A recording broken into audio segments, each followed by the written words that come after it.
Fala pessoal, tudo bem com vocês, gente? Tudo certo? Bom, passando para atualizar informações do Internacional e nesse vídeo quero falar com vocês sobre uma declaração do presidente Alessandro Barcelos abrindo as portas para o retorno de Abel Braga, mas há um impasse ainda quanto ao retorno do técnico campeão do mundo para 2025.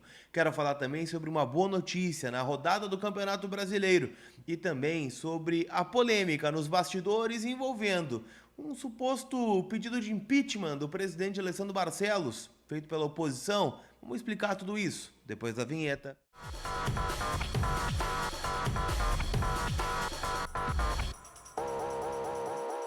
Tudo bem, gente, vamos trocar uma ideia então, afinal, né, muitas informações vieram do vestiário colorado depois do empate em 1-1 contra o Flamengo, em jogo atrasado do Campeonato Brasileiro, e a gente vai repercutir aqui no canal, em nome da Zapay, aplicativo onde você fica em dia com o teu veículo, sendo ele carro, moto ou caminhão, parcelinha que cabe no teu bolso, para quitar IPVA, licenciamento, multa que tenha ficado para trás, tudo isso você faz lá no app da Zapay. Baixe agora o aplicativo que está disponível aqui na descrição do vídeo para você e utilize, né, o cupom COLAR20 para ter 20% de desconto nas taxas do parcelamento.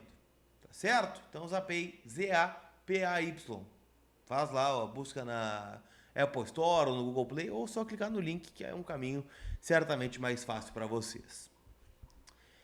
Vamos falar de Abel Braga, afinal o presidente Alessandro Barcelos, né, após o empate do Inter contra o Flamengo, foi na zona mista e fez um pronunciamento. Primeiro, né, pedindo o apoio do torcedor colorado para virarem sócios. O Inter que está com 148 mil sócios neste momento, então falta muito pouco para atingirmos, né, a meta dos 150 mil, que é o número que o Inter projetava lá no começo do ano, fez várias campanhas e meio, né, a janela de transferências quando trouxemos aí o Borré, o Alário, o Thiago Maia, né, jogadores que são fundamentais aí no time do Inter. Enfim, veio a enchente, veio as eliminações também na Copa do Brasil e na Copa Sul-Americana. Então isso acabou mudando, obviamente, né, o rumo das coisas e o Inter volta a ter esta campanha pedindo ajuda financeira do torcedor para que também seja uma renda importante. Afinal, né, ninguém nega a situação financeira ruim que o Inter vive, né, com um déficit alto e tudo que vem acontecendo aí nos últimos meses. Então,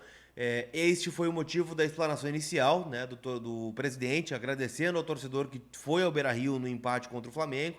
Foram mais de 43 mil pessoas, né, um público muito positivo, e o Inter, então, agradecendo e pedindo o apoio da torcida. E nessa, né, manifestação, o presidente acabou atendendo algumas perguntas, e uma delas foi sobre o Abel Braga, que recentemente, no canal do Baldaço, acabou manifestando, né, o interesse de voltar ao Internacional, revelou que conversou com o presidente para vir, né, junto com o Roger Machado, mas a questão logística do Salgado Filho, tudo que envolveu a questão envolvendo o nascimento da neta, né, a sua vida no Rio de Janeiro, impediu que isso acontecesse.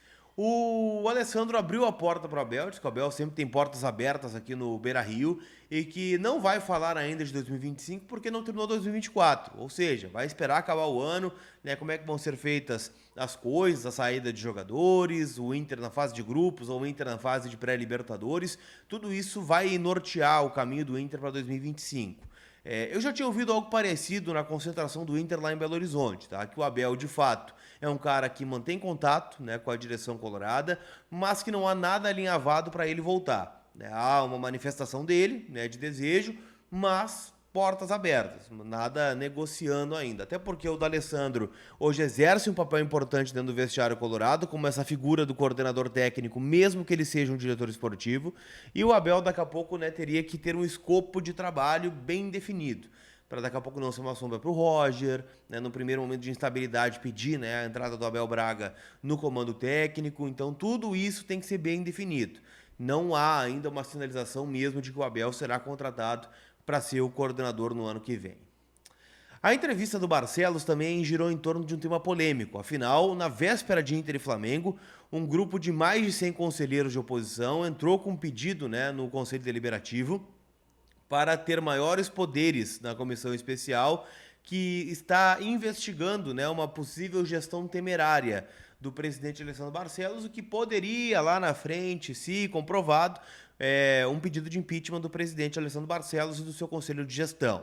Entre os nomes que assinaram, né, este documento estão os dois últimos candidatos derrotados nas eleições, Roberto Melo e o José Aquino Flores de Camargo. Eles assinam este documento, assim como outros tantos conselheiros, em especial de grupos de oposição.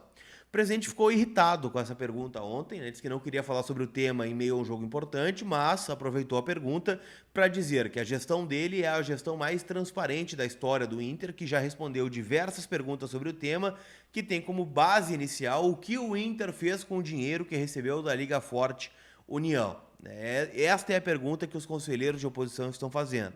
E o presidente chegou a citar um termo, né? Verdadeiros colorados. Agradeceu muito, né, ao torcedor que está vindo no estádio, que está apoiando, que está tirando foto com jogadores, pedindo autógrafo, imbuído no dia a dia do clube e que teme de que esta movimentação, né, da oposição gere um ambiente mais conturbado no CT Parque Gigante. Né? A gente sabe que a política do Inter sempre é algo muito forte e que costuma entrar no vestiário. A gente torce para que isso não aconteça, né? Mas haverá então uma investigação em torno das contas, né, do Inter sob a gestão do Barcelos para ver se teve alguma questão. Os próprios conselheiros de oposição já citam, né, que é difícil o impeachment, né, que de fato, né, teria que ser algo lá a nível Vitório Pífero em 2015, 2016, já tem uma madeira aqui, né, onde muitos conselheiros, né, que assinaram esta carta, né, aprovaram as contas lá atrás. Então, quem sabe eles aprenderam com o erro, então vai ser investigado, mas tem essa pequena conturbação, vamos dizer assim, né, no ambiente colorado de forma política, né? É aquela coisa, né? O Inter nunca está pacificado politicamente, o Inter está em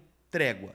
Muito, né, pelo anúncio do D'Alessandro, os 12 jogos de invencibilidade do Roger Machado, mas tem sempre ali, né, a espreita esperando alguma questão, né, para conturbar o ambiente. Só ver o que foi, né, a votação da Liga Forte União, com a questão da Libra, né, outras questões aí que não passam no Conselho Deliberativo. É quase como se fosse Brasília, gente. É uma questão, né, dura aí do Conselho Deliberativo colorado.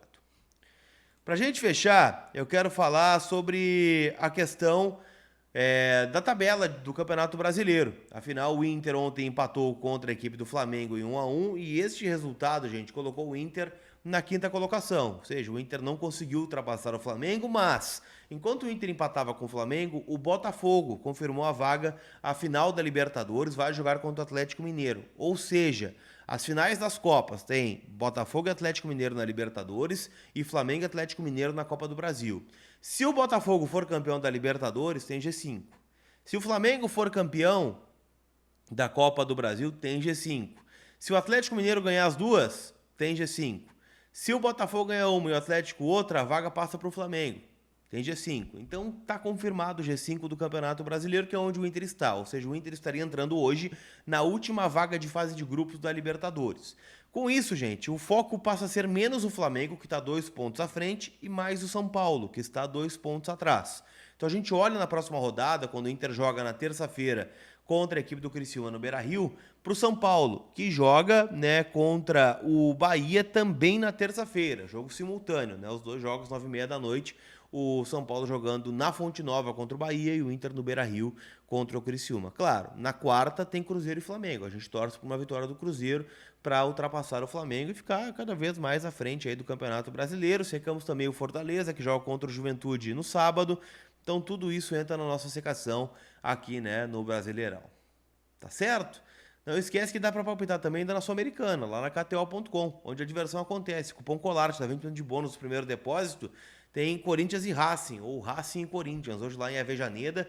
Cruzeiro já é finalista, bateu o Lanús por 1-0 ontem, classificou. E hoje vamos ver se o Corinthians chega, né? Afinal, empate em 2-2, jogo de ida em São Paulo. 2 a odd do Racing, pagando o dobro, uma baita de uma odd aqui. 4 para a vitória do Corinthians e 3,25 o empate. Se você quer apostar, né, na classificação do Racing, 1,53 e a do Corinthians, 2,37. Tá bem? Aquele abraço, turma. A gente se vê. Fui!